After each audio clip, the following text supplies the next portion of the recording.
చంద్రబాబు నాయుడు గారి హయాంలో రేట్లు ఎంత అని ఒకసారి గమనించండి. ₹4.43 కొన్నాం. మేము కొనలేదని చెప్పలేదా?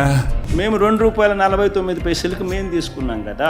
ఆయన తీసుకున్న రేటు ₹4.84. ₹4.84 మైనస్ ₹2.49 అంటే ₹2.35 అదనంగా కట్టాలి కదా. ఇంటూ 9,000 మిలియన్ యూనిట్లు కదా, అంటే 2,000 కోట్లు సంవత్సరానికి కదా. 25 ఏళ్ళంటే 50,000 కోట్లు రాష్ట్ర ప్రభుత్వం 25 ఏళ్లలో అదనంగా కట్టాల్సిందే కదా. కొన్ని సోలార్ 2,500 మెగావాట్లు సోలార్ ఆయన తీసుకున్న కెపాసిటీ. ఆయన తీసుకున్న యావరేజ్ రేట్ ₹5.90. మేము ఒప్పందం చేసుకునేది ₹2.49. అంటే ₹3.41 ఆయన అదనపుగా ఆయన పీపీఏల వల్ల అదనంగా రాష్ట్ర ప్రభుత్వం కట్టాలి కదా. ₹3.41 ఇంటూ 4,200 మిలియన్ యూనిట్లు అంటే 1,500 కోట్లు సంవత్సరానికి ఎక్స్ట్రా బర్డన్. సో 1,500 ఇంటూ 25 ఏళ్ళు అంటే 37,500 కోట్లు ఎక్స్ట్రా బర్డనే కదా. సో ఆయన హయాంలో ఆయన చేసుకున్న ఉట్టి ఈ సోలారు విండ్ పీపీఏల వల్ల 25 సంవత్సరాలలో రాష్ట్ర ప్రభుత్వం అదనంగా 87,500 కోట్లు సంపద ఆవిరి.